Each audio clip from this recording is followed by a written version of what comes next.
ছাত্রীরা, আজ আমাদের ক্লাস 12 অনলাইন ক্লাস। এই ক্লাসে আমরা যেটা পড়বো সেটা হচ্ছে সমতলে আলোর প্রতিসরণের পরবর্তী অংশ। আগের ক্লাসে যা পড়িয়েছি তারপরেও অনেকগুলো টপিক আছে, আমরা পরপর আসছি। এই ভিডিওটার পর তোমরা একটা পিডিএফ ফাইল পাবে এবং তার সঙ্গে একটা ওয়ার্কশিট পাবে। এছাড়াও যেটা করবে, তোমরা ভালো করে পিডিএফটা পড়ে, বইটা পড়ে ওয়ার্কশিটটা কমপ্লিট করবে। সমস্যা হলেই বলেছি হোয়াটসঅ্যাপে আমায় জানাতে। আর আমরা যেটা করব সেটা হচ্ছে বইটাকেও ভালো করে ফলো করব। বইতে প্রচুর করে দেওয়া অঙ্ক আছে, না করে দেওয়া অঙ্ক আছে, সবগুলোই আমরা ভালো করে করব। তাহলে চলো শুরু করা যাক। সমতলে আলোর প্রতিসরণ। দেখো, আমরা প্রথম টপিকটা লিখেই রেখেছি যে বস্তু ঘনমাধ্যমে, দর্শক লঘু মাধ্যমে অবস্থিত। বিষয়টা কি না, আমরা দেখেছি প্রতিসরণের ক্ষেত্রে যখন আলোকরশ্মি এক মাধ্যম থেকে অন্য মাধ্যমে যাচ্ছে তখন তার গতিপথ পরিবর্তন হচ্ছে আর কি। কারণ কি না, প্রত্যেকটা মাধ্যমে আলোর বেগ কিন্তু সম্পূর্ণ আলাদা। সুতরাং এই যে গতিপথের পরিবর্তন ঘটছে প্রতিসরণে, সেক্ষেত্রে কিন্তু যখন দর্শক সেই প্রতিসৃত রশ্মিকে দেখছে, আগত রশ্মিকে দেখছে, একটা মাধ্যম থেকে আরেকটা মাধ্যমে যখন রশ্মিটা ঢুকছে, তখন কিন্তু দর্শক ওই বাঁকা পথটা অনুসরণ করতে পারে না। অর্থাৎ যে দেখছে তার কাছে কিন্তু দৃষ্টিটা সবসময় সোজাই হবে। অর্থাৎ রশ্মিগুলো, যে প্রতিসৃত রশ্মিগুলো, তাদের কিন্তু যদি আমরা পেছনের দিকে বাড়াই, বর্ধিত করি ইমাজিনারি লাইন দিয়ে, তাহলে প্রতিসৃত রশ্মিগুলো যে বিন্দুতে ছেদ করে সেটা হয়ে যায় ওই বস্তুর প্রতিবিম্ব। সুতরাং সমতলে যেমন আমরা আলোর প্রতিফলনে প্রতিবিম্ব পেয়েছিলাম, এখানেও কিন্তু প্রতিসরণে প্রতিবিম্ব গঠিত হয়। এখন আমরা দেখব যে এই প্রতিবিম্বের প্রকৃতিগুলো কীরকম হয়, অর্থাৎ তাদের অবস্থানের কীরূপ পরিবর্তন হয়, সেটার সঙ্গে মাধ্যমের প্রতিসরাঙ্কের কোনো সম্পর্ক আছে কিনা। তাই আমরা প্রথম যে টপিকটা পড়ছি সেটা হচ্ছে বস্তু যখন ঘন মাধ্যমে অবস্থিত আর যে দেখছে সেই দর্শক যখন লঘু মাধ্যমে অবস্থিত, তখন প্রতিবিম্বের কেমন অবস্থান হবে। তার জন্য আমরা একটা ছবি আঁকবো। একটা বিভেদ তল আঁকলাম, মিডিয়াম μ1 μ2 করে দিচ্ছি। μ2 গ্রেটার দ্যান μ1, বোঝাই যাচ্ছে μ2 হচ্ছে ঘন মাধ্যমের প্রতিসরাঙ্ক, μ1 হচ্ছে লঘু মাধ্যমের প্রতিসরাঙ্ক। দর্শক লঘু মাধ্যমে আছে, ধরা যাক একটা বস্তু পি, সে ঘন মাধ্যমে আছে। এখন কি ঘটনা ঘটবে? এখন আলোকরশ্মি লম্বভাবে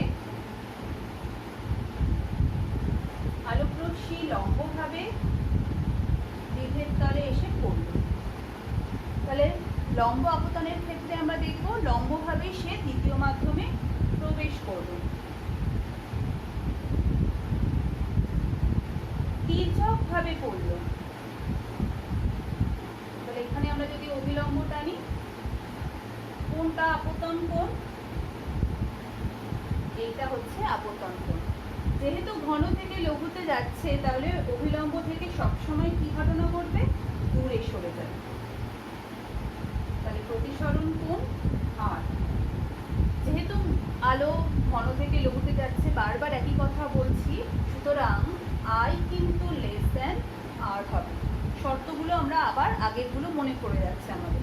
তাহলে আমরা প্রতিসৃত রশ্মিগুলোকে যদি পেছনের দিকে বাড়াই, ধরো নাম দিচ্ছি পি কিউ আর P S T N N dash অভিলম্ব, তাহলে প্রতিসৃত রশ্মি কোনটা কোনটা? একটা হচ্ছে এস টি আর একটা হচ্ছে কিউআর। কিউআরকে পেছনের দিকে বাড়ানোর মানেই হচ্ছে এই লাইনটাই আবার ফিরে পাচ্ছি। আর টিএসকে যদি আমি পেছনের দিকে বর্ধিত করি,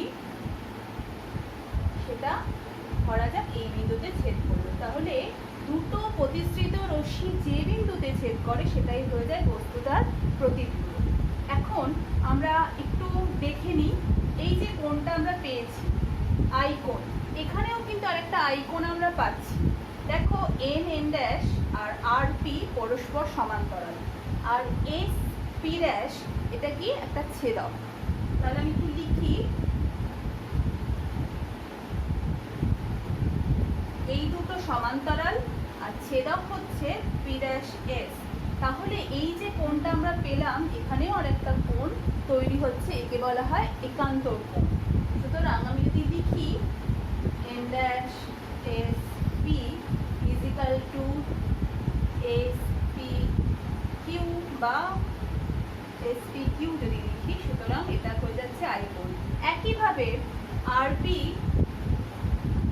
প্যারালাল দেখো এন ড্যাশ যেটা আমরা লিখেছিলাম, আর এখন ছেদকটা চেঞ্জ হয়ে যাচ্ছে, ছেদকটা হয়ে যাচ্ছে এইটা, এটাকে পেছনের দিকে বাড়িয়েছি, তার মানে টি পি ড্যাশ। তাহলে কি হবে, এটা আর হলে এটাও আর হবে, কোন নীতি, অনুরূপ কোণের নীতি অনুযায়ী। সুতরাং angle N S T equal to angle Q P dash S, এটা আর হয়ে যাচ্ছে, এটা একান্তর, এটা অনুরূপ কোণ।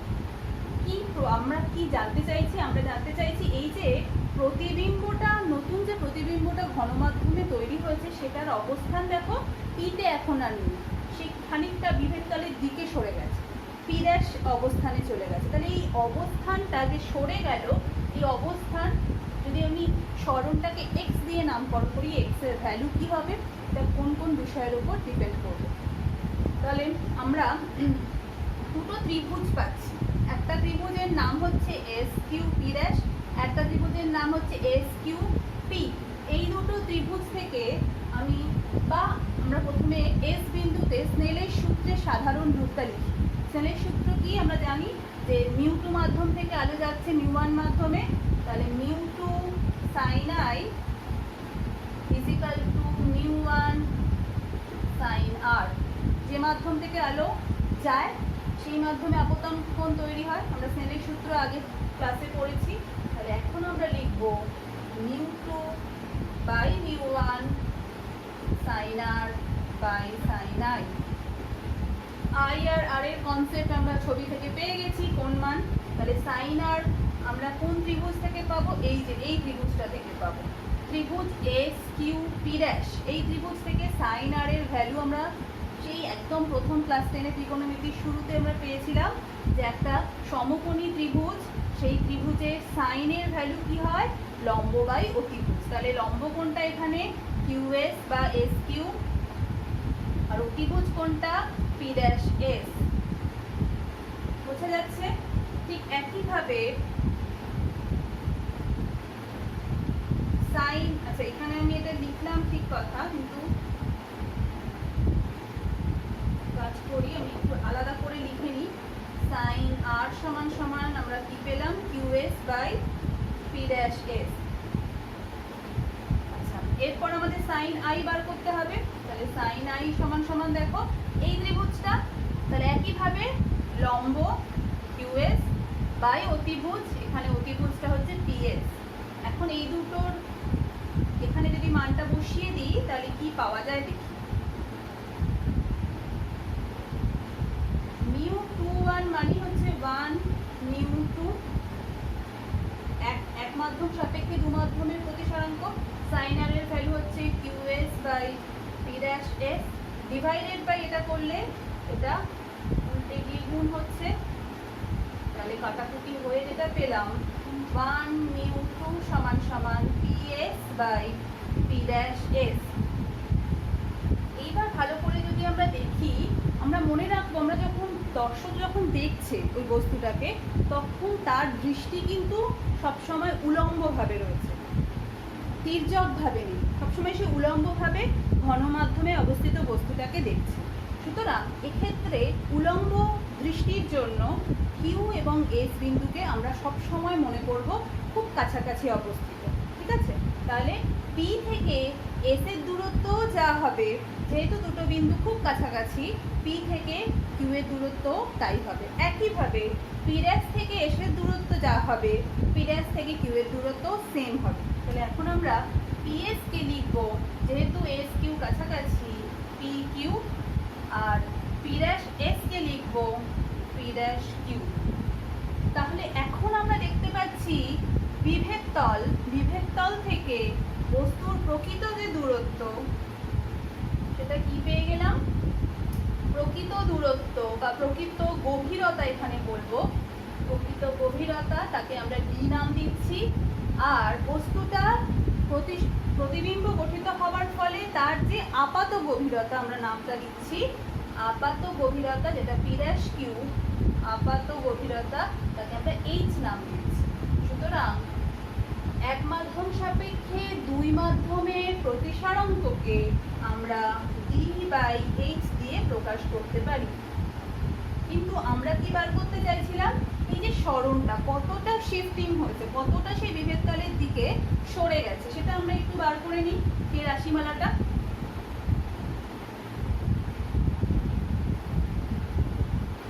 তাহলে দেখো এক্স আপাত সরণ সেটা সমান সমান আমরা কি লিখতে পারি, পি কিউ থেকে পি পি ড্যাশকে লিখতে পারি P Q minus P dash Q.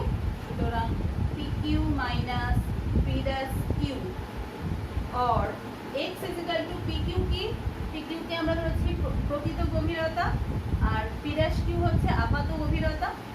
আর এই এইচ এর ভ্যালুকে আমরা এখান থেকে নিতে পারি, অর্থাৎ x is equal to D minus কি লিখবো ডি বাই এইচ। তাহলে এইচটা এখানে চলে আসলে হয়ে যাবে ডি বাই 1 নিউ 2। দুটোর থেকে কমন ফ্যাক্টর ডি যদি আমরা কমন দিয়ে লিখি তাহলে x এর রাশিমালা হয়ে যাচ্ছে 1 মাইনাস 1 বাই 1 নিউ 2। তাহলে এটাই হচ্ছে আপাত সরণের রাশিমালা। এবং এখান থেকে আমরা দুটো কথা বলবো যে কোনো বস্তুর প্রতিবিম্বের যে সরণ ঘটবে সেটা কোন কোন বিষয়ের উপর নির্ভর করছে। এটা কিন্তু আপতন কোণ বা প্রতিসরণ কোণ তার উপর নির্ভর করছে না, সেটা নির্ভর করছে কোন অবস্থানে জল বিভেদ তল থেকে কত নিচে বস্তুটা অবস্থিত তার উপর, ডি এর ওপর, আর নিউ এর ওপর, অর্থাৎ ঘন মাধ্যমের প্রতিসারাঙ্কটা কত সেই নিউ এর ওপর নির্ভর করছে। বুঝতেই পারছি 1 যদি বায়ু বা শূন্য মাধ্যম হয় তাহলে 1 মিউ 2 কে আমরা পরম প্রতিসারাঙ্ক দিয়ে লিখতে পারি। তাহলে এটাই হচ্ছে যখন বস্তু ঘন মাধ্যমে আর দর্শক লঘু মাধ্যমে অবস্থিত তখন আপাত সরণের রাশিমালা। এখান থেকে অঙ্ক আসবে, আমরা একটা দুটো করব। নেক্সট আমরা চলে যাব বস্তু যখন লঘু মাধ্যমে আর দর্শক ঘন মাধ্যমে। তাহলে আমরা এখন ছবিটা আঁকবো, বস্তু কোথায় অবস্থিত, লঘু মাধ্যমে অবস্থিত, আর দর্শক যে আছে সেই ঘন মাধ্যমে অবস্থিত। যেমন এর একটা উদাহরণ দিই, মাছ জলে থাকে, তাহলে মাছ যদি গাছে বসে থাকা কোনো পাখিকে দেখে বা কোনো ডুবুরি যদি কি বলবো ওপরে জ্বলন্ত কোনো আলোকে দেখে, জলের ওপরে কোনো লাইট হাউসের আলোকে যদি জ্বলতে দেখে বা আরও অনেক উদাহরণ আমরা হয়, সেক্ষেত্রে তার প্রতিবিম্ব, তার চোখে যে প্রতিবিম্ব তৈরি হবে সেই তার অবস্থানটার কি হবে আমরা দেখব। তাহলে ছবিটা ঠিক একই রকম, দুটো মাধ্যমের বিভেদ তল, মিউ 1 মিউ 2, মিউ 2 হচ্ছে ঘন মাধ্যম, মিউ 1 হচ্ছে লঘু মাধ্যম। এইবার আলোক রশ্মি একটা বস্তু এখানে অবস্থিত, ধরো এখানটায় একটা বস্তু পি বিন্দুতে অবস্থিত, একইভাবে যেহেতু লঘুতে বস্তু লঘু মাধ্যমে অবস্থিত তাহলে লম্ব আপতন ঘটলে লম্বভাবেই ভেতরে প্রবেশ করবে। তির্যক আপতন ঘটলে কি হবে দেখো, ওখানে আমরা যদি একটা অভিলম্ব টানি তাহলে আপতন কোণ এখানে আমরা আই নাম দিচ্ছি। যেহেতু লঘু থেকে ঘনতে আলোক রশ্মির প্রতিসরণ করছে তাহলে সবসময় অভিলম্বের দিকে সরবে, তাহলে এটা হয়ে যাচ্ছে আর। এখন আমি যদি প্রতিবিম্ব গঠন করতে চাই তাহলে আমাকে দুটো প্রতিসৃত রশ্মিকে পেছনের দিকে বাড়াতে হচ্ছে।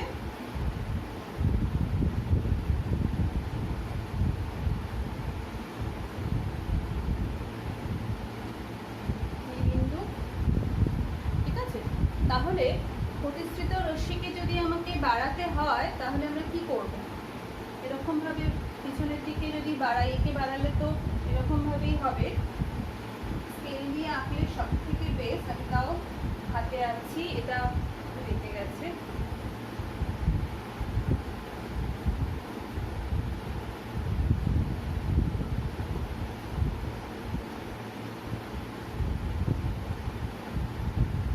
তাহলে আমরা দেখতে পেলাম যে যে প্রতিবিম্ব তৈরি হলো সেটা এখন বস্তুর থেকেও উপরের দিকে অবস্থিত। তাহলে এখানে প্রতিবিম্বটা কি হচ্ছে না বিভেদ তল থেকে দূরে সরে যাচ্ছে।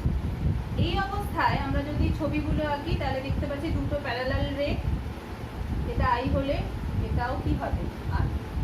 আচ্ছা, এখানেও দুটো প্যারালাল রে আছে আর এটা হচ্ছে তাদের ছেদক, তাহলে এটা আর হলে এই অংশটাও এই কোণটাও আর হবে। ঠিক আছে, এইবার আমরা দেখতেই পাচ্ছি যে এখানে কিন্তু আই গ্রেটার দেন আর হচ্ছে। নামগুলো দিয়ে দিই, পি কিউ, আমরা এখানে একটি লম্ব আপতনের জন্য ফার্স্টে নাম দিই এসটি এন ড্যাশ। একইভাবে আমরা দেখে নিয়েছি একান্ত কোণ অনুরূপ কোণের কনসেপ্ট থেকে যে ওইভাবে আমরা পেয়েছি। এখন ওই স্নেলের সূত্র এস বিন্দুতে কি হবে, কোথা থেকে আলো আসছে, মিউ1 থেকে আলো আসছে, মিউ1 সাইন আই ইজিক্যাল টু কোন মাধ্যমে আলো ঢুকছে, মিউ2 মাধ্যমে ঢুকছে এবং মিউ2 মাধ্যমেই দর্শক কিন্তু রয়েছে, তাহলে মিউ2 সাইন আই।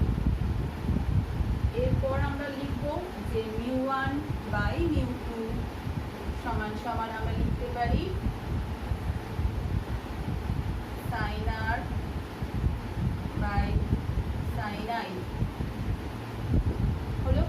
এইবার আমরা ওই একইভাবে আনবো, এখানে যদি আমি উল্টে দিই মিউ1 বাই মিউ2 পরিবর্তে আমরা যদি এরকমভাবে লিখি অর্থাৎ মিউ2 বাই মিউ1, তাহলে কি লিখবো সাইন আই বাই সাইন আর। তাহলে এটা হয়ে গেল 1 2 হলো।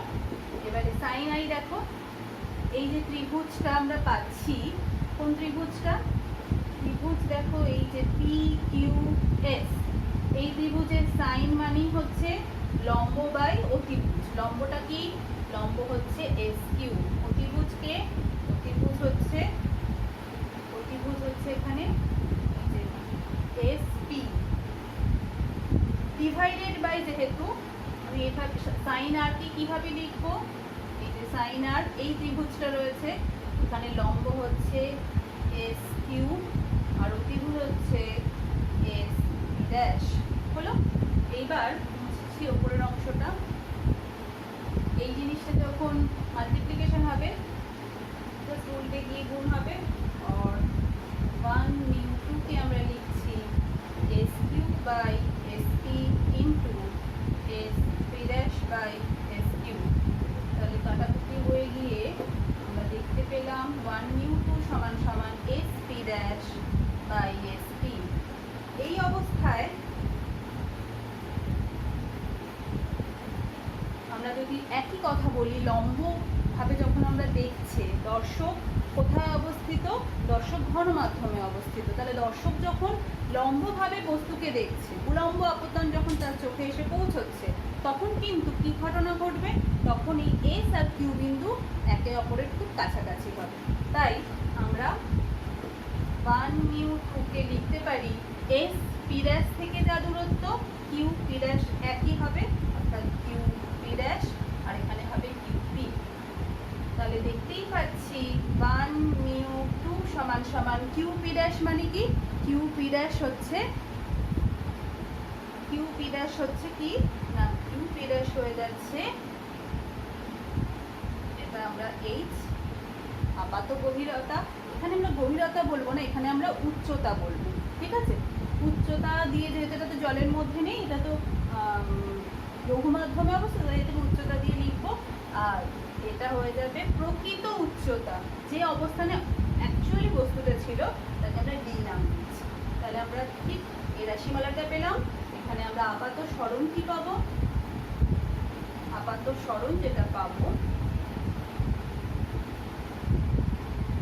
এক্স যদি নাম দিই, এই যে আপাত সরণ কতটা সরে গেছে, সুতরাং এক্স ইজিক্যাল টু একইভাবে P dash Q minus P Q যদি লিখি আমরা লিখতে পারি পি ড্যাশ কিউ হচ্ছে এইচ আর পি কিউ হচ্ছে ডি।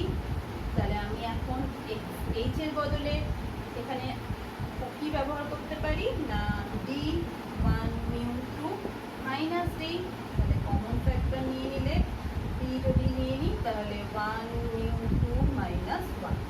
এটাই হয়ে যাচ্ছে আমাদের যখন দর্শক ঘন মাধ্যমে এবং বস্তু লঘু মাধ্যমে অবস্থিত তার আপাত সরণের রাশিমালা। এবং এখানে আমরা মনে রাখবো যে আপাত সরণ সবসময় কার উপর নির্ভর করে না, প্রকৃত অবস্থান এবং প্রতিসারাংশের উপর। চলে যাব আমরা নেক্সট টপিকে।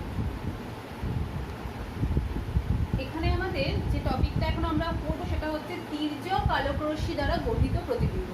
আগের যে দুটো প্রতিবিম্বের কথা আমি উল্লেখ করেছি সেটা কিন্তু উলম্বভাবে বা খাড়াভাবে যখন আলোক রশ্মি কোনো বিভেদ তলে পড়ছে, সেক্ষেত্রে গঠিত প্রতিবিম্বের অবস্থান আমরা পড়লাম। এখন তির্যকভাবে যদি বাঁকাভাবে অভিলম্বে পড়ে, বিভেদ তলে পড়ে, সেক্ষেত্রে প্রতিবিম্ব কেমন হবে বা এর কোনো স্পেশাল বৈশিষ্ট্য আছে কিনা আমরা দেখব। ধরো একটা উদাহরণ যদি তোমাদের একটু বলি, ধরো কোনো কাঁচের বাটি, তাতে যদি তুমি জল দিয়ে খানিকটা ভর্তি করো, তাহলে ওপর থেকে যখন দেখছো তার গভীরতা কমে যাচ্ছে, এটা প্রতিসরণের একটা ভালো উদাহরণ। এছাড়াও তুমি যদি একটু নিজের চোখটাকে বাটির গা ঘেঁষে দাও, অর্থাৎ দেয়াল বরাবর যদি চোখটাকে আমরা রাখি, অর্থাৎ যখন আলোকরশ্মি একদম মাঝখানে একটা কোনো বস্তু রেখে, একটা পয়েন্ট রেখে আমরা যদি একদম ধার বরাবর দেখি, দেয়াল বরাবর, বাটির দেয়াল বরাবর যদি চোখ রাখি, সেক্ষেত্রে দেখো মনেই হবে যে আলোকরশ্মিটা অনেক তির্যকভাবে পড়ছে, বাঁকাভাবে পড়ছে। বা ক্ষেত্রে যে একটা কাঁচের গ্লাসের তলদেশটা কি হবে না, অগভীর মানে সমান গভীর বলে মনে হবে না, এবড়ো খেবড়ো বা আনইভেন বলে মনে হবে, অর্থাৎ দেয়ালের দিকটা বেশি জলের কাছাকাছি, মাঝখানেরটা একটু বেশি ডিপ, দুটো ধার অল্প ডিপ, মাঝখানেরটা তুলনামূলকভাবে বেশি ডিপ, এটা আমাদের মনে হতে পারে। তোমরা যদি জলে কখনো স্বচ্ছ জলে পা ডোবাও, তাহলে দেখবে যে তোমাদের পায়ের অংশটা মোটামুটি কম গভীর জলে আছে, কিন্তু বেশি গভীর জলে আছে, আর পাশের অংশগুলো মনে হবে কি ওপরে অনেক গভীরতা অনেক কম। মানে এই যে ফিলিংসটা, এই যে বিষয়টা আমাদের চোখে ধরা পড়ছে, সেটা কি না তির্যক আলোকরশ্মি দ্বারা গঠিত প্রতিবিম্ব। আমরা ছবিটা আঁকলে আরো স্পষ্ট হবে। ধরো একটা পাত্র, যে পাত্রে কোনো একটা অন্য মিডিয়াম বা জল আছে, তাহলে এই পাত্রে যে বিভিন্ন একদম মাঝে একটা আমি বস্তু রাখলাম বা একটা ডট, পেনের ডট তলায় দেয়া আছে, তাহলে এখান থেকে আলোকরশ্মি যদি লম্বভাবে পড়ে, লম্বভাবেই সে দ্বিতীয় মাধ্যমে যাবে। চোখ আমাদের এই মাধ্যমে রয়েছে, এটা বুঝতেই পারছি, μ2 μ1। আগের বারে সম্ভবত μ2 গ্রেটার দেন μ2 লিখে ফেলেছিলাম, বারবার বলেছি, হয়তো বলার সময় খেয়াল হয়নি, ওখানে μ2 গ্রেটার দেন μ1 হবে, মানে আগের ছবিটার কথা বলছি। আচ্ছা, এরপর তাহলে লম্বভাবে পড়লে, এবারে এই যে যদি আমি এই দেয়ালের দিক থেকে চোখটা দেখি, তাহলে কি হবে, এখানে বস্তুটা তির্যকভাবে পড়লো, তাহলে তির্যকভাবে পড়ে যেহেতু ঘন থেকে লঘুতে যাচ্ছে, সুতরাং দূরে সরে যাবে, অভিলম্ব থেকে দূরে সরে গেল। ছবিটাকে আরেকটু পরিষ্কার করে আঁকি, তির্যকভাবে পড়ার জন্য।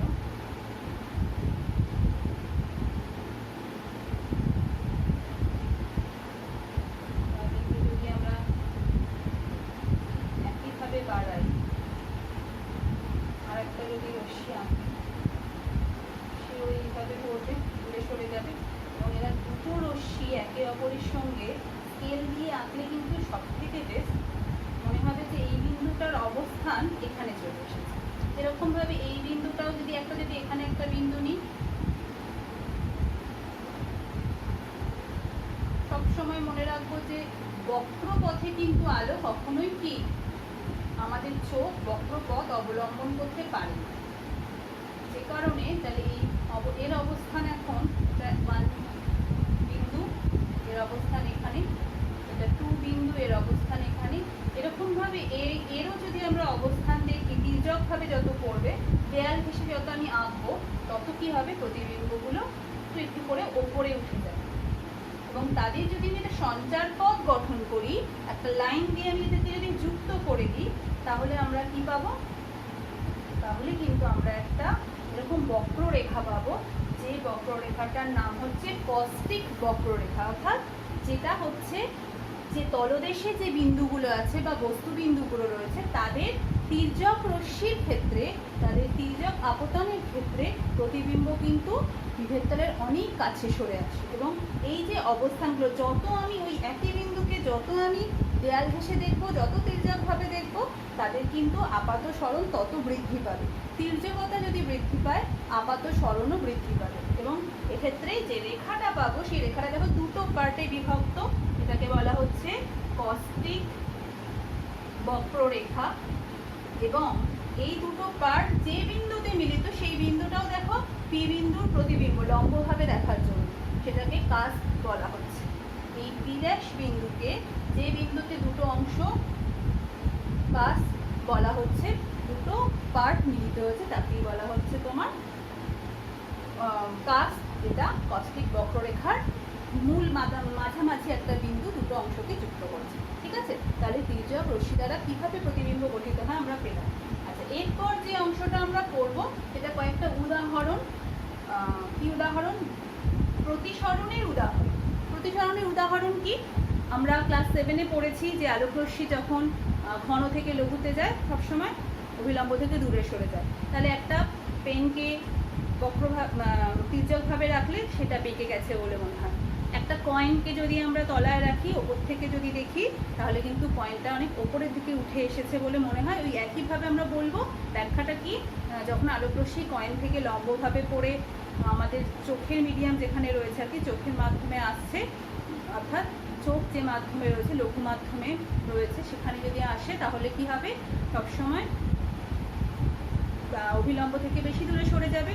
আর আমাদের চোখ কখনোই এই বক্রপথটা অবলম্বন করতে পারে না, দেখতে পারে না। ফলে সবসময় সোজা পথে দেখতে গিয়ে প্রতিসরণের ফলে কি হবে না, বস্তুর প্রতিবিম্বটা বিপের তলের কাছে সরে আসবে। তাই যে কোনো একটা পাত্রকে জল দিয়ে ভর্তি করলে ওপর থেকে দেখলে কম গভীর বলে মনে হয়।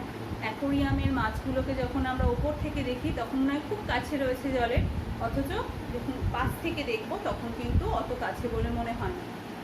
এছাড়াও আমরা যদি আরও একটা প্রতিসরণের উদাহরণ ভাবি, যেটা আমাদের বাস্তব উদাহরণ, প্রতিফলনেও আমরা এটা আলোচনা করেছিলাম, যে যখন সূর্য উঠবে বা সূর্য অস্ত যাবে, সেক্ষেত্রেও কিন্তু এই যে সূর্যকে আমরা দেখি একদম উদয়ের পূর্বে, সূর্য উদয় হবে ঠিক তার আগের মুহূর্তে, বা সূর্য অস্ত গেছে ঠিক তার পরের মুহূর্তে। মানে এই যে বিষয়টা, এটা কি না, যখনই সূর্য উদয় হবে দিগন্ত রেখার একদম কাছে চলে এসছে, জাস্ট এবারে সূর্য উঠবে, সেই সময় কি হয়, ওই ওঠার আগের মুহূর্তে আলোকরশ্মি একটা পথ অতিক্রম করে।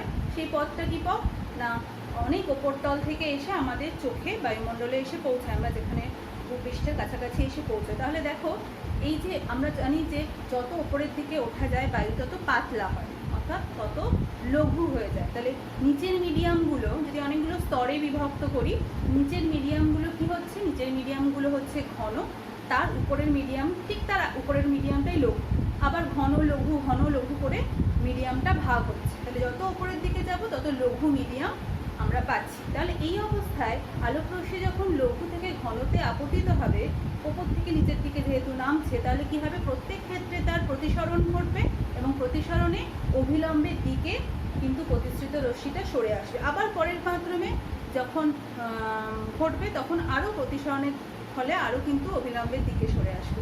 এইভাবে প্রত্যেকটা স্তরে সে যখন বেঁকে বেঁকে আমাদের চোখে পৌঁছবে, আমাদের চোখ কিন্তু সেই বক্র পথটা, যে পথ থেকে আলোটা এসে পড়লো, সেই পথটা কিন্তু দেখতে পাচ্ছে না, সে কিন্তু সোজা দেখবে। তার মানে সূর্য তখনও উদয় হয়নি, কিন্তু আমরা সূর্যকে আকাশে দেখছি। এই যে ডিফারেন্স, এটা খুব কম সময়ের জন্য ঘটে, প্রায় 2 মিনিট, অর্থাৎ সূর্য ওঠা 2 মিনিট আগেই আমরা সূর্যকে দেখতে পাই। ঠিক একইভাবে সূর্য অস্ত যাওয়ার 2 মিনিট পরেও কিন্তু আমরা সূর্যকে ওই একইভাবে দেখতে পাই। এটা কিন্তু প্রতিসরণের একটা খুব ভালো উদাহরণ, মনে রাখবো আমরা।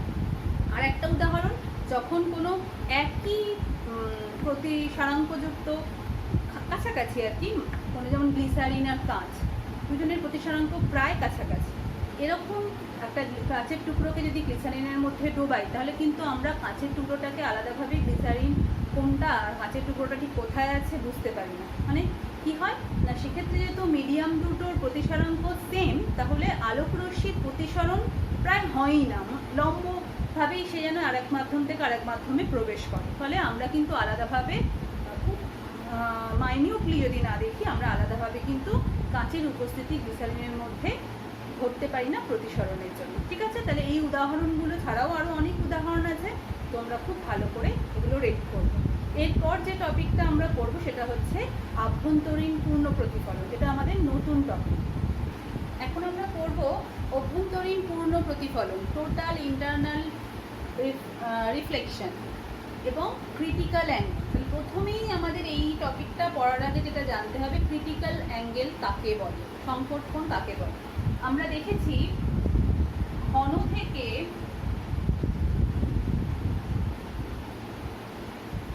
থেকে লঘুতে যখন আলোকরশ্মি আপতিত হয় এটা অভিলম্ব, তখন সবসময় কি হয় না অভিলম্ব থেকে দূরে সরে যায়। ঠিক আছে, তাহলে এইভাবে যত আমি রশ্মিকে এই আপতন কোণকে বাড়াবো, আস্তে আস্তে বৃদ্ধি করব, তত সে আরো বেশি দূরে সরে যাবে অভিলম্ব থেকে।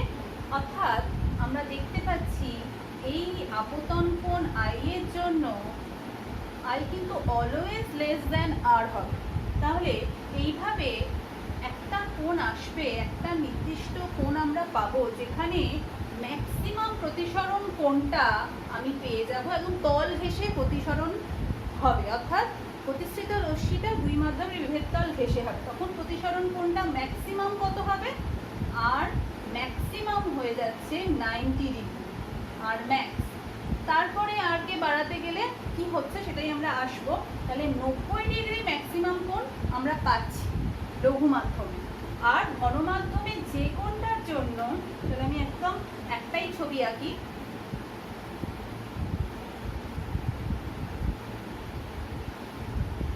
তাহলে ঘন মাধ্যমের যে কোণটার জন্য লঘু মাধ্যমে প্রতিসরণ কোণের মান 90 ডিগ্রি হয়, সেই নির্দিষ্ট কোণকে বলা হয় দুই মাধ্যমের সাপেক্ষে কি সংকট কোণ বা ক্রিটিক্যাল অ্যাঙ্গেল।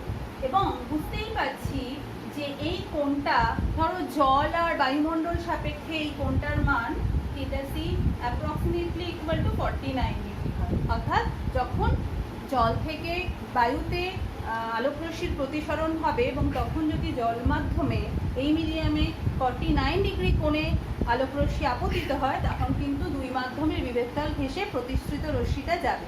এটাই হচ্ছে সংকট কোণের কনসেপ্ট। এইবার আমরা যে অংশটা বললাম যে এর থেকে বেশি কোণ আর ম্যাক্স আমি লঘু মাধ্যমে পেতে পারি না, এরপর বাড়ালে আমাদের কি হবে না অভিলম্ব থেকে কিন্তু নিচের দিকে নেমে আসছে। তাহলে আমি যদি থিটা সি এর থেকে বড় কোনো কোণে আলোকরশ্মিকে দুই বিভেদতলে ফেলি ঘন থেকে লঘুতে, তখন কিন্তু আর যেহেতু আরকে আরও বেশি হতে হবে, তখন কি ঘটনা ঘটবে? তখন কিন্তু আর প্রতিসরণ রইল না জিনিসটা, তখন কিন্তু সে আবার যে মাধ্যম থেকে গিয়ে বিভেদতলে পড়েছিল সেই মাধ্যমেই সে ফিরে আসবে।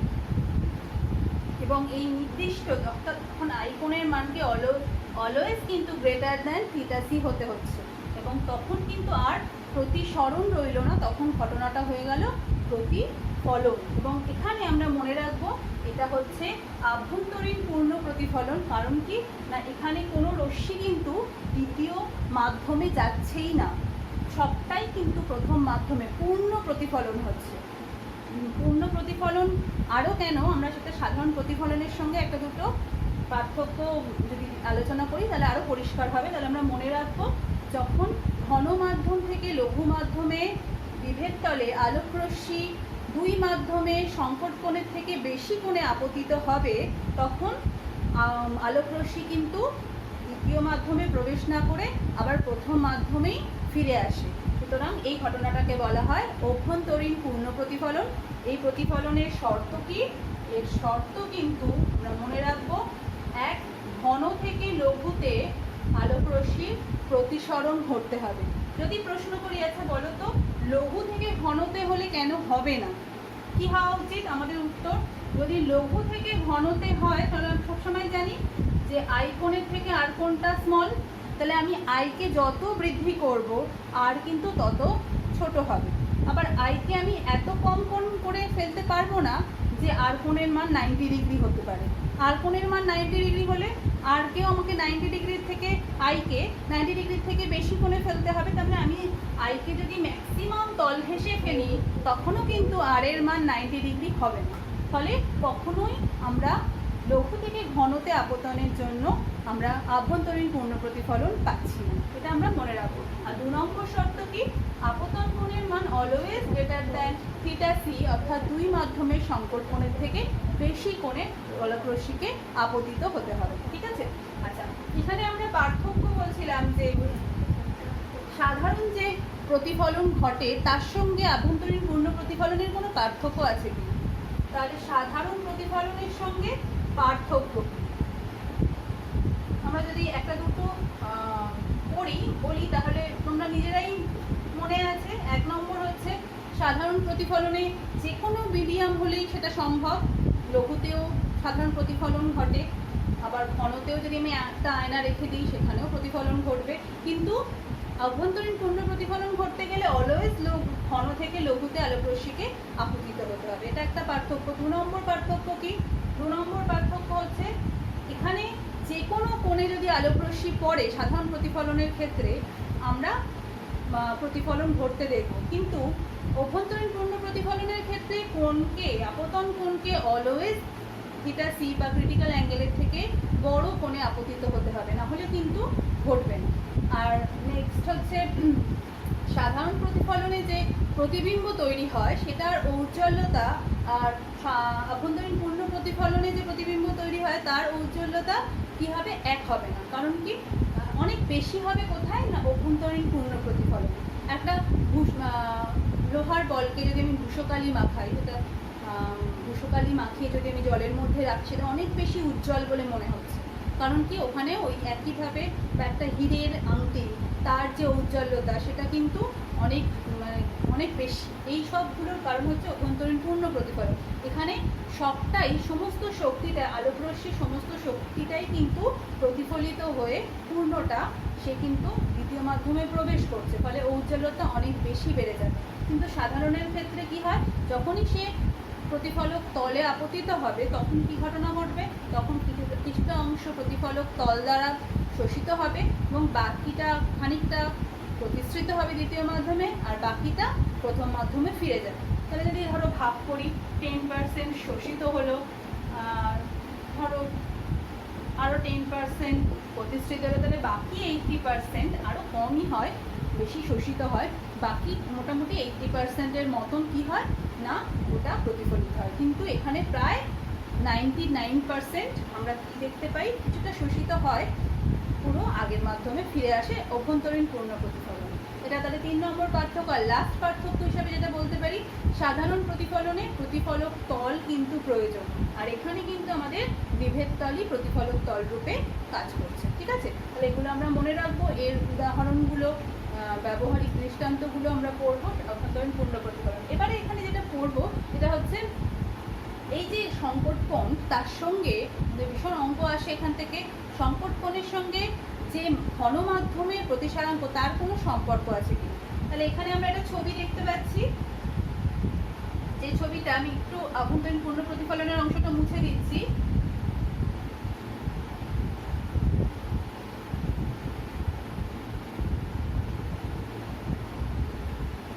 আলোকরশ্মি এখন ধরে নিচ্ছি যে দুই মাধ্যমের বিভেদ তলে থিটা সি কোণে আপতিত হচ্ছে। তাহলে এখন সংকট কোণে যদি আপতিত হয় তাহলে প্রতিসরণ কোণ r = 90 ডিগ্রি হচ্ছে। দুই মাধ্যমের বিভেদ তল ভেসে যাচ্ছে, μ2 > μ1 লেখাই আছে। আচ্ছা, থিটা সিটা লেস দ্যান কি হবে?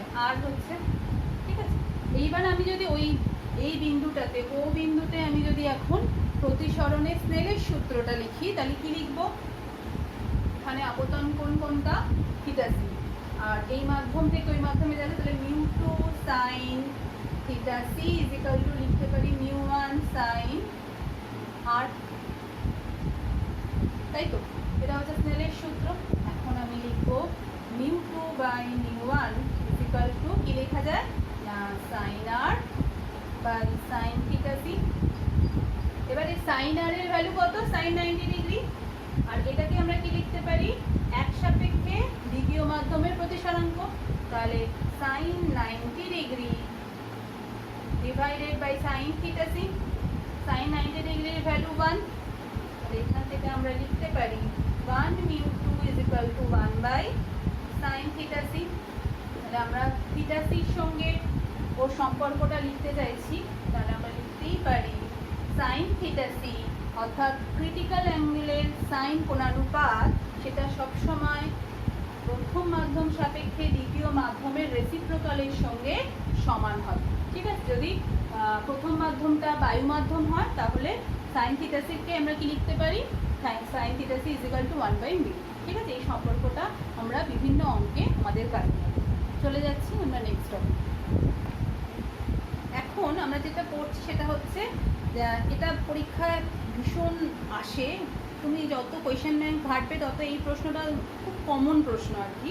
আর 2017 কি 18 সালে এই প্রশ্নটা এসেছিল। এটা কি না, যদি কোনো মাছ, এরকমভাবেই এসেছিল পরীক্ষায়, যে মাছ যখন জলের মধ্যে থেকে লঘু মাধ্যমে কোনো বস্তুকে দেখছে তখন তার যে দৃষ্টিক্ষেত্রটা তৈরি হচ্ছে সেটা একটা শঙ্কু আকৃতির হয়। অর্থাৎ মাছের দৃষ্টিক্ষেত্র সবসময় 49x2 মানে 98 ডিগ্রি কোণ বিশিষ্ট একটা শঙ্কু আকৃতির দৃষ্টিক্ষেত্র গঠিত হয়, সেটা প্রমাণ করো। এবং এই দৃষ্টিক্ষেত্রের ব্যাসার্ধ নির্ণয় করো, বা এটা যদি নাও থাকে ব্যাসার্ধ নির্ণয়, এই দিয়ে একটা অঙ্ক হয়তো তার সঙ্গে থাকবে। এরকমই প্রশ্নের প্যাটার্নটা হয়, বারবার এই প্রশ্নটা এসেছে, কিন্তু এটা খুব কমন প্রশ্ন বলে বলছি, খুব ভালো করে এটাকে তৈরি করবে। প্রথমে প্রমাণ করতে হবে দৃষ্টিক্ষেত্রটা একটা শঙ্কু আকৃতির, একটা ছিদ্র বলে মনে হবে, মানে মাছ দেখছে একটা শঙ্কু তৈরি হচ্ছে, ওই শঙ্কুর যে ভূমি সেটা হচ্ছে জলের কী বলবো জলের তলটা, অর্থাৎ লঘু ও ঘন মাধ্যমের বিভেদ তলটা, তার মধ্যে একটা ছিদ্র যেটা বৃত্তাকার, এবং মাছ যেখানে অবস্থিত সে হচ্ছে ওই শঙ্কুর একদম শীর্ষবিন্দুতে সে অবস্থিত। তাহলে এরকম ছবিটা আমরা ফার্স্টে আঁকলেই বুঝতে পারবো এর প্রমাণটা কীভাবে করব এবং এর পেছনে যুক্তি কী, যে কেন এরকম দৃষ্টি তার তৈরি হচ্ছে। বা যে কোনো ডুবুরির চোখেই ওরকম, মানে সে যখন চোখ খুলে দেখবে ওপরের কোনো বস্তুকে, তখন কিন্তু সে ওইরকম শঙ্কু আকৃতির প্ল্যাটফর্মেই কিন্তু দেখতে পাবে। ঠিক আছে, তাহলে এই প্রমাণটা আমরা করব। তার আগে আমরা একটা বিভেদ তল এঁকে ফেলি। ধরা যাক এটা একটা জলের মাধ্যম বা ঘনমাধ্যম, লঘু মাধ্যম। ঘনমাধ্যমে বস্তুটা রয়েছে, দর্শক রয়েছে, যে দর্শকটা একটা মাছ হতে পারে, পি বিন্দু নাম দিচ্ছি। তাহলে এখান থেকে মাছ যখন দেখছে, ধরো সূর্য, এটাকে একটা সূর্য এখানে অবস্থিত S1, খুব ভালো করে ছবিটা এঁকে দিয়ে আমি বুঝিয়েছি। এখানে S1 হচ্ছে সূর্য, সে যখন সূর্য উদয় যখন হবে তখন তার অবস্থান। আর এইখানে আমি দিচ্ছি S2, সূর্য যখন অস্ত যাবে তখন তার অবস্থান। তাহলে এই অবস্থানে সূর্য উঠছে, তাহলে সূর্য যখন একদম দিগন্ত ভূপৃষ্ঠের সঙ্গে একদম দিগন্ত রেখায় থাকবে, তাহলে ভূপৃষ্ঠের সঙ্গে জলের যে পৃষ্ঠ সেটা যদি একই পৃষ্ঠ হয়, সবসময় হবে, তাহলে জল আর লঘুর মধ্যে বিভেদ তলে সূর্য এখন রয়েছে দিগন্ত রেখায়, তখন সে রশ্মিটা কি হচ্ছে, দুই মাধ্যমের বিভেদ তলে গা ঘেঁষে পড়ছে, আপতিত হচ্ছে। তাহলে এখান থেকে আলোক রশ্মিটা যখন যাবে, আলোর রিভার্সেবল থিওরেম অনুযায়ী কি হতে পারে,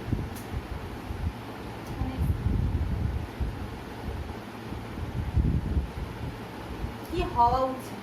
এখানে যদি আমি অভিলম্ব টানি, অর্থাৎ এখন আপতন কোণ 90 ডিগ্রি লঘু মাধ্যম, তাই তো, আর প্রতিসরণ কোণ যদি এটা উল্টো অ্যারো দিতাম কি হতো, যে ঘন মাধ্যম থেকে দেখছে, তাহলে এই কোণটা আর এইটা যদি উল্টে যেত তাহলে এটা হয়ে যেত আর 90 ডিগ্রি, তাহলে এটা থিটা সি হতো, অর্থাৎ সংকট কোণ হতো।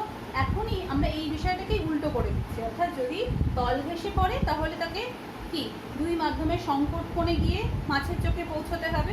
এটা হচ্ছে আলোর রিভার্সেবল থিওরেম, অর্থাৎ প্রত্যাবর্তন যে নীতি হয় আলোর, ঘন থেকে লঘুতে যে কোণে পড়লে তল ঘেঁষে যাবে, যদি লঘু থেকে ঘনতে আপতন হয় তাহলে কিন্তু সে তল ঘেঁষে যদি আপতিত হয় তাহলে ওই কোণেই কিন্তু সে মাছের চোখে পৌঁছাবে। সুতরাং আমি এখন দুটো অ্যারো মুছে দিই। এখন আমরা দেখছি যে সূর্য উঠছে এবং সূর্য তল ঘেঁষে বিভেদ তলে পড়লো, মাছের চোখে কিন্তু সে কত ডিগ্রি কোণ করে বেরোবে, 40, দুই মাধ্যমের যে সংকট কোণ 49 ডিগ্রি সেটাতে পড়লো।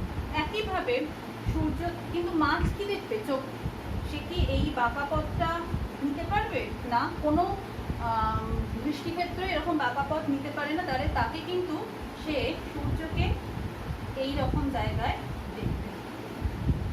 তো প্রতিষ্ঠিত রশ্মিকে পেছনের দিকে বর্ধিত করলাম, তাহলে সূর্যের এই অবস্থানে সেই সূর্যকে কিন্তু উদয় হওয়ার সময় দেখবে। বাকি সময়টা সূর্য ঘুরছে, ঘুরতে ঘুরতে সেই দিগন্তের শেষে গিয়ে পৌঁছেছে, তখন কি ঘটনা ঘটবে? এখানে যখন সূর্য থাকবে তখন ওই একইভাবে আলোক রশ্মির শেষে একদম শেষ সময়ে অস্ত যাওয়ার সময়ে সে 90 ডিগ্রি কোণ করে পড়বে, এবং ওই একই কনসেপ্ট অনুযায়ী সে মাছের চোখে যখন পড়ছে তখন 49 ডিগ্রি প্রতিসরণ কোণে পড়বে। তাহলে আমরা দেখতে পাচ্ছি এখানে একইভাবে যদি প্রতিষ্ঠিত রশ্মিকে আমি পিছনের দিকে বর্ধিত করি, তাহলে কিন্তু সে অস্ত যাওয়ার সময় সূর্যকে S2 অবস্থানে দেখবে। তাহলে এখন পুরো বিষয়টাকে যদি আমরা দেখি, তাহলে এখানে যেন দেখতে পাচ্ছি একটা জলের মধ্যে একটা ছিদ্র তৈরি হয়েছে, বা দৃষ্টিক্ষেত্রটা এমন যেখানে একটা বৃত্তাকার তল সে পাবে, যে তলটা শঙ্কুর সারফেস, ঠিক আছে, এবং সে কোথায় অবস্থিত? শঙ্কুর একদম শীর্ষবিন্দুতে অবস্থিত, এবং এই অবস্থায় সে এখানে অবস্থিত এর মাঝে যে কোনো বস্তুকে সে কিন্তু এই ছিদ্রের মধ্যে দিয়ে, একটা জানালা যেন তার কাছে একটা উইন্ডো, তার মধ্যে দিয়ে সে কিন্তু দেখতে পাবে। আবার ধরো জলের মধ্যেই এই দৃষ্টিক্ষেত্রের বাইরে যদি কোনো বস্তু থাকে, তাহলে কি ঘটনা ঘটবে? তার যখন প্রতিফলন ঘটবে সেরকমভাবে ঢুকছে, এবং একে যখন পেছনের দিকে আমি বর্ধিত করব,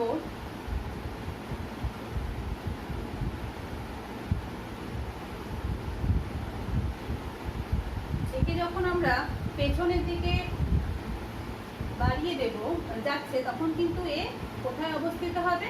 একেও পেছনের দিকে বাড়ালে আমরা দেখবো এরকম একটা জায়গায় অবস্থিত হবে। এই দিক থেকেও যখন অর্থাৎ জলের মধ্যেই অন্য কোনো অংশ থেকে যখন আলোকরশ্মি প্রতিষ্ঠিত হয়ে প্রতিফলিত হয়ে আসবে, তখন কিন্তু তাকেও আমরা এই তলের ওপরেই একটা বিন্দুতে দেখতে পাচ্ছি, অর্থাৎ এই বিভেদ তলের ওপরেই কোনো একটা বিন্দুতে দেখতে পাবো। তার কাছে দৃষ্টিক্ষেত্রটা সবসময় একটা শঙ্কু আকৃতির একটা সারফেস হবে দৃষ্টিক্ষেত্রটা, এবং এইভাবেই সেই সমস্ত বস্তুকে 24 ঘন্টা ধরে দেখবে।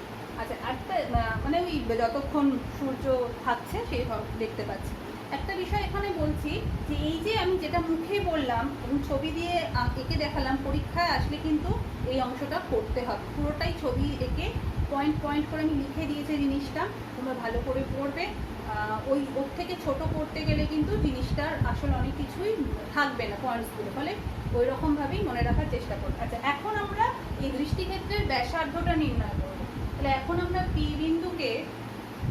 বিন্দুর উচ্চতা বা গভীরতা যদি জানতে চাই, সেটা যদি জলতল থেকে H নাম দিই, তাহলে H গভীর, H দূরত্ব গভীরে সে কিন্তু রয়েছে মাছ, আর যে দূরত্ব সে ব্যাসার্ধ গঠিত হয়েছে সেটাকে আমরা আর নাম দিচ্ছি, বৃত্তপথের ব্যাসার্ধকে আর নাম দিচ্ছি।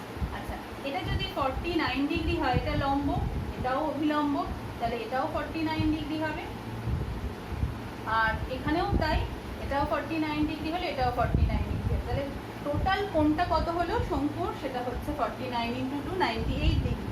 সুতরাং মাছ যে দৃষ্টিক্ষেত্র তৈরি করবে শঙ্কু আকৃতির, তার কোণ কত হবে? আমাদের এরকমই প্রশ্ন থাকবে, S' P S1' P S2' = 98 degree শীর্ষ কোণযুক্ত একটা শঙ্কুর দৃষ্টিক্ষেত্র তার চোখে গঠিত হবে। এখন উচ্চতাকে আমরা যদি দেখতে চাই, এটা হচ্ছে একটা কি ত্রিভুজ? সমকোণী ত্রিভুজ। তাহলে সমকোণী ত্রিভুজের এটা লম্ব, এটা হচ্ছে ভূমি, তাহলে R/H = আমরা কি লিখতে পারি? tan θc, এই যে ভূমি লম্ব θc বা 49 ডিগ্রি, আমরা θc লিখছি হলো। এইবার আমরা কি লিখতে পারি? R/H = sin θc / cos θc। sin θc এর ভ্যালু কি? 1/μ, কিন্তু cos θc এর ভ্যালু কি হবে? আমি ছবিটা মুছে দিচ্ছি।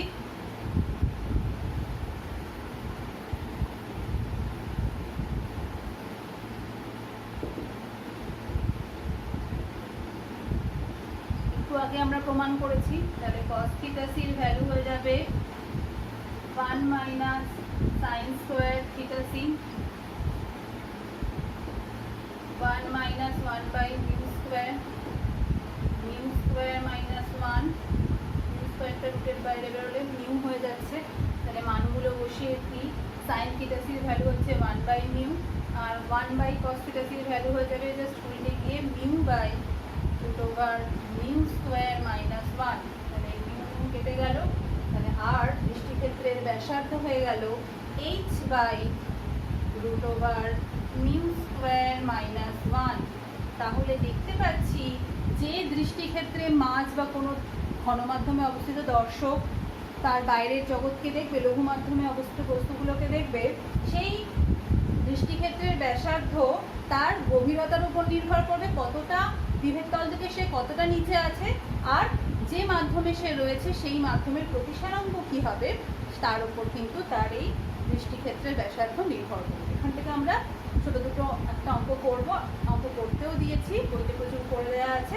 লাস্ট যে টপিকটা আমরা পড়বো, যেখান থেকে পরীক্ষায় মানে 16, 17, 2005 এইসব প্রশ্ন এসেছিল যে অপটিক্যাল ফাইবার কি, অপটিক্যাল ফাইবারের ব্যবহার কি, এর কার্যনীতি কী।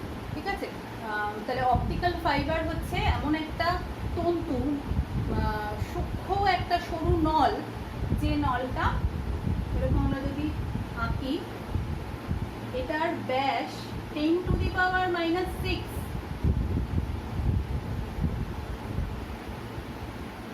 মিলিমিটার, এইরকম ব্যাসে। তার মানে কত মানে সূক্ষ্ম ভেবে দেখো। এবং এর ওপরে একটা কোটিং থাকে, এর ওপরে একটা আবরণ থাকে, যে আবরণটার প্রতিসারাঙ্ক এর ভেতরে যে কোর এরিয়াটা থাকে, সেই কোর এরিয়ার প্রতিসারাঙ্ক থেকে কিন্তু কম। অর্থাৎ যদি যে কোটিংটা দেয়া আছে, যে আবরণটা দেয়া আছে, তার যদি μ2 প্রতিসারাঙ্ক হয়, আর যে জিনিসটা, যে স্বচ্ছ পদার্থটা দিয়ে তৈরি ভেতরে, ঠিক আছে, সেটার মিডিয়ামটার যদি প্রতিসারাঙ্ক μ1 হয়, তাহলে অবশ্যই μ1 গ্রেটার দ্যান μ2 হবে। আরও একটা বাফারিং কোটিং থাকে, সেটা এর ওপরে অবস্থিত, যাতে যখন কোনো কি বলবো তরঙ্গ যাবে, সেই তরঙ্গের যাতে কি বলবো ডিস্টরশন না হয় বা কোনো ক্ষমতার অপচয় না হয়, সেজন্য একটা বাফারিং কোটিং থাকে। সেটারও যদি μ3 নাম দিই, তাহলে সেটাও সবার থেকে ক্ষুদ্র হয়, অর্থাৎ ঘন, তারপরে লঘু। আবার এই দুটো সাপেক্ষে এটা ঘন, এটা লঘু। তাহলে যখন আলোকরশ্মি ঢুকবে তখন কি ঘটবে, আপতিত হলো। এবারে যখন ঘন আর লঘু, এই দুটো মিডিয়ামের কথা ভাবছি, ঘন আর লঘুর ক্ষেত্রে এমনভাবে আলোকরশ্মি ফেলা হয়, এমনভাবেই সিস্টেমটা রেডি করা থাকে, যাতে আলোকরশ্মি ভেতরে একবার প্রবেশ করলেই তার আভ্যন্তরীণ পূর্ণ প্রতিফলন ঘটে। অর্থাৎ এখানে যে আপতন কোণে সে পড়ছে, তখন সেটা দুই মাধ্যমের সংকট কোণে থেকে বেশি কোণে পড়ে, ফলে সে কিন্তু আবার প্রতিফলিত হয়ে ঘন মাধ্যমে ফিরে আসে। এখানেও যখন সে আপতিত হলো, একইভাবে দুই মাধ্যমের সংকট কোণের থেকে বেশি পড়ছে, আবার সে কিন্তু ঘন মাধ্যমে ফিরে আসছে। এইভাবে বারবার অভ্যন্তরীণ পূর্ণ প্রতিফলন করবে এবং সে তার জায়গায় কিন্তু পৌঁছবে। ঠিক আছে, এটাই হচ্ছে কার্যনীতি। যে কার্যনীতি বলতে গেলে আমাদের একটু গঠনটা বলতে হবে, μ1, μ2, μ3 ব্যাপারটা বলতে হবে, এবং আলোকরশ্মি একবার ঢুকে কিভাবে তার অভ্যন্তরীণ পূর্ণ প্রতিফলনটা ঘটছে সেটাও আমাদের একটু বলে দিতে হবে। এখানে কার্যনীতি বা কোন নীতির ওপর ভিত্তি, এটা যদি বলতে হয় তাহলে আমরা বলবো এটা অভ্যন্তরীণ পূর্ণ প্রতিফলনের নীতির ওপর ভিত্তি করে অপটিক্যাল ফাইবার গঠিত করা হয়েছে, এর কার্যনীতি সেট করা হয়েছে। তাহলে এর ব্যবহারটা কি? ব্যবহার হচ্ছে, ধরো যখন আমাদের পেটের ভেতর বা আমাদের শরীরের কোনো অংশের একটা ফুল পিকচার চাই, যে এখানে কী ক্ষয়ক্ষতি হয়েছে বা এখানে অপারেশন করতে গেলে আমাদের কী প্রিকশন, ওটা চিকিৎসা শাস্ত্রে যেটা হয় আর কি, সব কিছু ঠিকঠাক। একটা ক্যামেরা যখন আমাদের গলার কোনো অবস্থান বা পেটের ভেতরে কোনো জায়গার ছবি চাই, তখন কিন্তু কী হবে, একটা এমনি নল দিয়ে ক্যামেরা ঢুকিয়ে করার থেকে অপটিক্যাল ফাইবার দিয়ে লেজার, খুব উচ্চ শক্তি সম্পন্ন লেজার লাইট দিয়ে করলে ছবিটা অনেক বেশি স্পষ্ট হবে। ওখানকার পিকচার ঠিকঠাক করে দিলেই কিন্তু তোমার ব্যাপারটা ঘটবে, অর্থাৎ আমরা একটা ভালো সিস্টেম পাবো যেখানে আমাদের ডক্টরদের কাজ করতে সুবিধা হবে। এছাড়াও ধরো ইন্টারনেট কানেকশানের ক্ষেত্রে একটা আমাদের যে পাওয়ারগুলো হয়, যে স্পিডগুলো আমরা ঠিক করি, 4G 3G এই যে ব্যাপারগুলো, অর্থাৎ যত স্পিডে তথ্যগুলো আসবে একটা জায়গা থেকে আরেকটা জায়গায়, তার জন্য কী হবে, একটা পাওয়ারের প্রয়োজন। সেই পাওয়ারটা ডিস্টরশন যদি না হয়, পুরো শক্তিটাই যেহেতু অভ্যন্তরীণ পূর্ণ প্রতিফলন, শক্তিটাই বারবার প্রতিফলিত হয়ে সিস্টেমে ঢুকছে, তাহলে কিন্তু অনেক পিকচার কোয়ালিটি বলো বা তথ্য যখন যাচ্ছি একটা যখন তথ্য যাচ্ছে, সিগন্যাল যাচ্ছে, তখন কিন্তু তার সবটাই খুব ভালো হবে, আমরা ভালোভাবে কাজ করতে পারবো। আর সরু যে এর পরিবর্তে অপটিক্যাল ফাইবারের পরিবর্তে অন্য কোনো সরু তার যদি ব্যবহার করতাম, সেটার ক্ষেত্রে কিন্তু এই কিছুটা অ্যাবজর্ব হতো, কিছুটা ভেদ করে প্রতিষ্ঠিত হতো, ফলে সব শক্তিটা এখানে প্রায় 99% শক্তি ব্যবহৃত হচ্ছে, সেখানে কিন্তু 70% বা আরও কম শক্তি ব্যবহৃত হতো, ফলে কিন্তু পিকচার কোয়ালিটি অত পরিষ্কার হতো না, বা যা যা ব্যবহার সেখানে কিন্তু ব্যবহারটা অত কার্যকর হতো না। আর একটা কথা বলছি যে এখানে যখন পাওয়ারটার এক জায়গা থেকে এক জায়গায় যাচ্ছে, সিগন্যালটা পাঠাচ্ছে, তখন বারবার যেটা বলছি যে তথ্যটা ডিস্টর্টেড হচ্ছে না বা হ্যাকিং করার সুযোগটা কিন্তু অনেক কম, ঠিক আছে? সেখান থেকে নষ্ট করে দেওয়া সিগন্যালকে কিন্তু মানে সিকিউরিটিটা অনেক ভালো, এটাই বলতে চাইছি। অপটিক্যাল ফাইবারের প্রচুর ব্যবহার আছে, এখন ভীষণভাবে ব্যবহৃত হচ্ছে, তাই এই জিনিসটা পরীক্ষায় কিন্তু একটা বেশ ভালো জায়গা প্রশ্ন দেওয়া, ঠিক আছে? এবারে আমরা দুটো অঙ্ক করব, অঙ্ক করে আমাদের টপিকটা শেষ করব, আমাদের প্রচুর অঙ্ক করতে দেওয়া আছে। তাহলে আমরা দেখি একটা অঙ্ক আমরা দেখে নিই চটপট। এখানে একটা ফর্মুলাটা যেহেতু আমি লিখেই রেখেছি, আমরা এখান থেকে একটা অঙ্ক করে নিই, দৃষ্টিক্ষেত্র দিয়েই একটা অঙ্ক করি। বলেছে 15 সেন্টিমিটার গভীরতার জলাশয়ের তলদেশে অবস্থিত মাছের চোখে যে বৃত্তাকার দৃষ্টিক্ষেত্র গঠিত হবে তার ব্যাসার্ধটা নির্ণয় করো। কি কি দেয়া আছে? এইচ দেয়া আছে 15 সেন্টিমিটার, আর জলের যে মিউ দেয়া আছে, অর্থাৎ জলের প্রতিসরাঙ্ক বলে দেওয়া আছে 4/3। তাহলে আমাদের বার করতে হবে ওই আর এর ভ্যালুটা। তাহলে আমরা মানটা বসিয়ে দিই, আর = 15 4/3 এর হোল স্কোয়ার -1। তাহলে এটা কি হয়ে যাচ্ছে 16 - 9/9।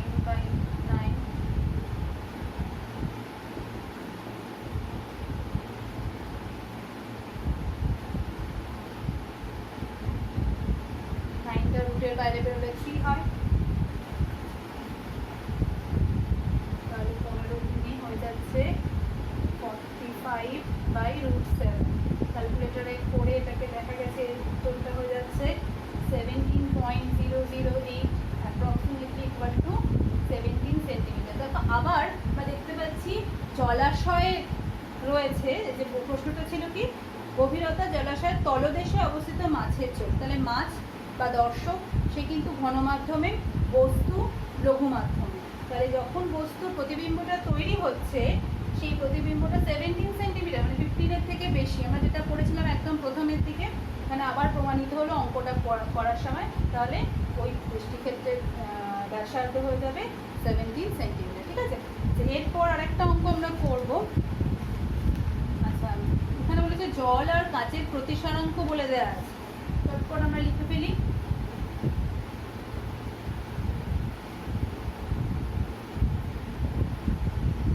বলেছে জল আর কাচের প্রতিসরাঙ্কগুলো দেওয়া আছে, জল ও কাচে আলোর বেগের অনুপাতটা নির্ণয় করতে দিয়েছে। এখানে এটা এমসিকিউ আকারে থাকতে পারে, নর্মাল অঙ্ক 2 নম্বরের অঙ্ক থাকতে পারে, আমরা সেইভাবে করব, ঠিক আছে? তাহলে জলের প্রতিসরাঙ্ক বলে দিয়েছে 4/3। তাহলে আমাদের বলেছে যে বেগের অনুপাত, তাহলে বেগ দিয়ে আমাদের লিখতে হবে প্রতিসরাঙ্ককে। আমরা জানি পরম প্রতিসরাঙ্ক হচ্ছে শূন্য মাধ্যমে আলোর বেগ, আর জল মাধ্যমে আলোর বেগ, তাকে আমরা VH2O লিখছি, সেটা কত বলে দিয়েছে 4/3 হলো। তাহলে আমরা এখানে যদি এটা লিখি VH2O কে কি লেখা যায় c/4/3 লেখা যায়। একইভাবে বলে দিয়েছে কাঁচের প্রতিসরাঙ্ক, সেটা হয়ে যাবে c/, কাঁচ মাধ্যমে আলোর বেগ, সেটা বলে দিয়েছে কত 3/2। তাহলে এখান থেকে আমরা কি লিখতে পারি একইভাবে vg কাঁচের মধ্যে আলোর বেগ সমান সমান c/3/2। তাহলে এখন দুটোর অনুপাত চেয়েছে, যে জল ও কাঁচে আলোর বেগের অনুপাত। তাহলে আমরা লিখতে পারি জলে আলোর বেগ VH2O, কাঁচে হচ্ছে VG। অনুপাতটা যদি বার করি c/4/3 is to c/3/2, তাহলে এটাকে লেখা যায় 4/3 is to 3/2। তার মানে হচ্ছে 4/3 into 2/3 কত হচ্ছে, সুতরাং এটা হচ্ছে VH2O is to VG সমান সমান 8/9 is to, এটাই আমাদের উত্তর। সুতরাং আমরা এইভাবে যে কোনো ক্ষেত্রে আমাদের যা যা মিডিয়ামের প্রতিসরাঙ্ক দেওয়া থাকবে সেইভাবে বসিয়ে অঙ্কটা করব।